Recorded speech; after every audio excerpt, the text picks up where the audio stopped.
Dia yang menerima benih ke dalam hatinya yang penuh batu. Jadi masuk ke dalam tanah, tapi di dalam hatinya banyak batu. Paling kurang masuklah, Stan, betul? Walaupun bertemu dengan batu.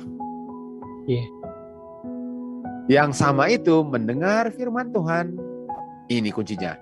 Dan dengan sukacita menerimanya, disinilah kunci kebinasaannya. Hah? Dengan senang hati binasa? Oh iya, ini kata senang hati. Inilah jaminan binasanya. Tahu kenapa? Karena dia mencintai apa yang dia dengar. Dan bukan main dia cintainya, akan dia ungkapkan betapa dia cintainya. Mantap, dia bilang ini, dia bilang itu, dia share orang lain, dia bilang, kamu gini, harus gini, harus gini, harus gini. Mantap, saya terima firman Tuhan, mantap, mantap, mantap. Inilah kenapa dia akan hilang. Hah? Bukankah baik itu, Kak? Tapi kenapa persoalan? Karena tanah yang ada, yang sanggup menerima bibitnya itu, lah sukacita dia. Tapi dia punya bibit nggak pernah tembus lebih dari itu karena tabrakan dengan batu. Jadi sukacitanya dalam atau dangkal. Tapi dengan sukacita dia pikir dia cinta Tuhan. Itu deadly, Stan. Deadly, Stan. Is this self-deceiving? Iya. Aduh, kita suka ini kebenaran. Tunggu. Dia punya situasi kondisi berubah. Mudah-mudahan masih semangat. Boleh? Sukacitanya bukan bukti bahwa dia cinta kebenaran. Tunggu situasi kondisi, dan situasi kondisi itu akan menunjukkan dia masih sukacita atau sudah enggak. Dan yang sudah enggak itu buktinya batunya masih ada. Jadi apakah semangat, bukan main semangatnya. Tunggu tanggal main.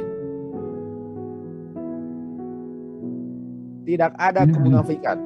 Dan nggak ada orang yang bisa lihat bahwa dia munafik. Nggak ada yang bilang munafik. Dan ini nggak ada munafiknya. Nggak ada. Bukan main sukacitanya. Tapi kenapa dan sukacita yang nggak ada munafik bisa berubah? Betul? Betul. Ini dia. Jawabannya, sukacitanya murni.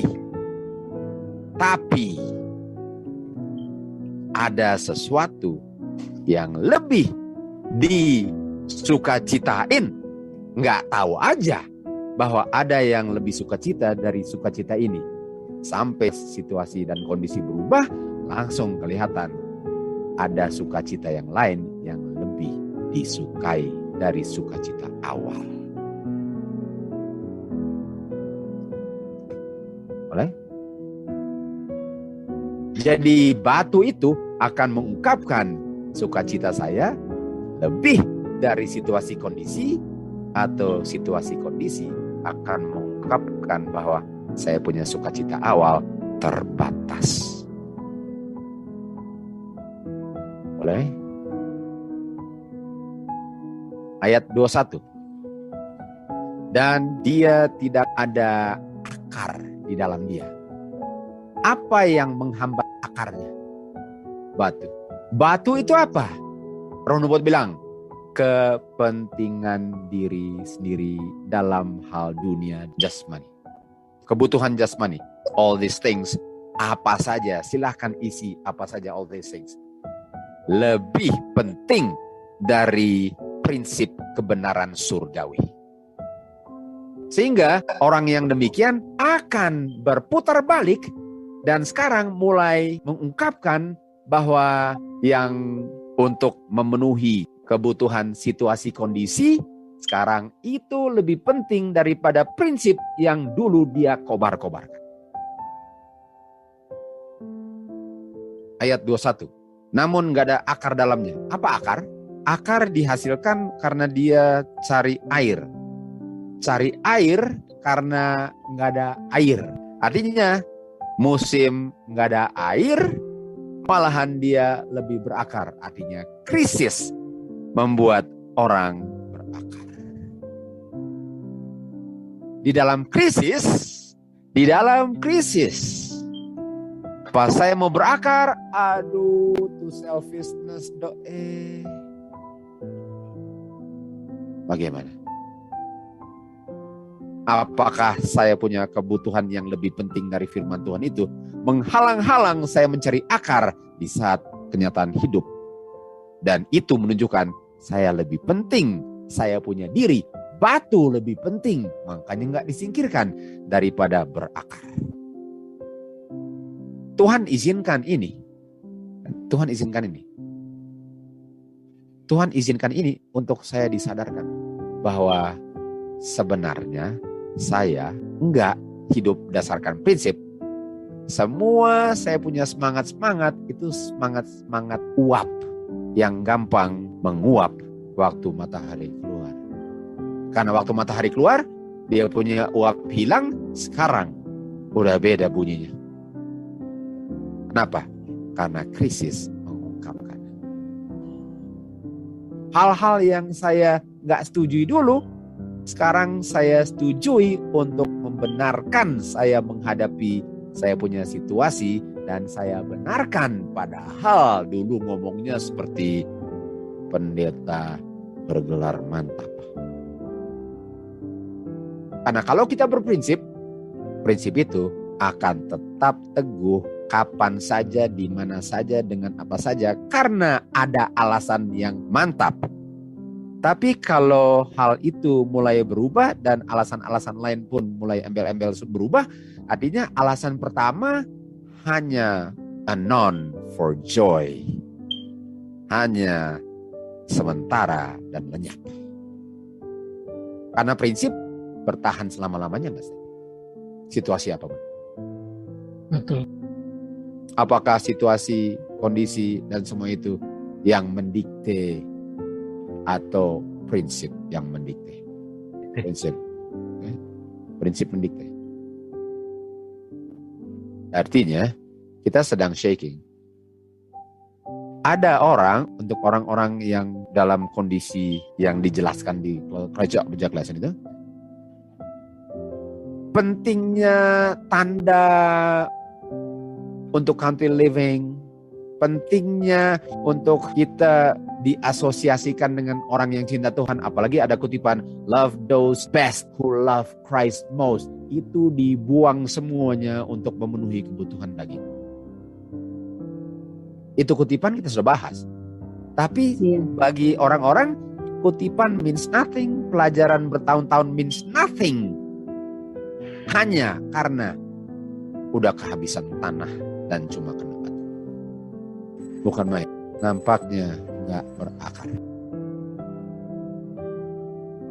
Firman Tuhan dalam situasi apapun, dimanapun, dengan siapapun atau tanpa siapapun tidak akan berubah. Tapi kenyataannya ada yang akan menggenapi nubuatan dari segi yang lain. Semoga masih bisa do something about it. Inilah pekabaran yang mudah-mudahan membuka mata. Tuhan Yesus bilang, saya punya keluarga, kamu. Ini nih murid-murid saya. Ini, kita punya keluarga itu yang lahir kembali. Itu lebih penting. Saya punya sukacita dalam kebenaran, bagikan dengan orang lain, ngomong, dan itu means nothing. Kecuali bisa dibuktikan, saya tetap pertahankan prinsip. Semua yang saya buat punya prinsip nggak berubah. Keluarga saya adalah keluarga firman Tuhan. Saya akan mengutamakan Tuhan, kerajaan surga. Dan sudah tahu waktunya sudah dekat. Dan jangan saya pakai perasaan seakan-akan itu nggak penting dan mulai ngomong seperti orang nominal. Nggak apa-apa kok, nggak apa-apa kok, iya nggak apa-apa. Kalau mau hilang silahkan pilihan sendiri. Saya tahu ini gerakan nggak akan berhenti. Orangnya bisa masuk keluar. Gerakan yang Tuhan mulai. He is the author and the finisher of our faith. Yang Tuhan sudah mulai, nggak ada yang bisa hentikan. Dan Nggak bisa jangan berhenti. coba-coba buka kalau dia sudah tutup. Dan dia belum tutup, jadi jangan manusia mau sok-sok kasih berhenti. It's not over yet until it's over. Saya ingat alien bergabung lalu di telling. Waduh, karma ini.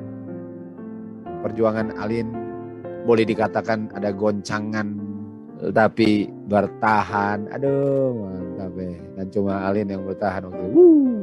Goncangan itu. Sedap sekali lihatnya. Bukan main. Lihat orang Iya. bertahan itu dan Aduh, menang sedap itu, ya. aduh, kemewahan enggak bisa dibilang. Kalian tuh sangat berharga bagi saya. Selain kalian teman perjuangan ke surga, kalian pun sangat berharga bagi Tuhan. Dan Tuhan bilang, love those best who love Christ most. Well, since you love Christ, then I love you best. Kenal kalian dan bisa menikmatinya dan bisa memiliki teman yang benar-benar mencintai hal-hal yang sama. Oh, satu kehormatan, satu sukacita bagi saya. Aduh, Saya nggak bisa bayangkan hidup nggak ada kalian, no? I can't imagine that. Sampai di sorga, Kak. Absolutely. Betul.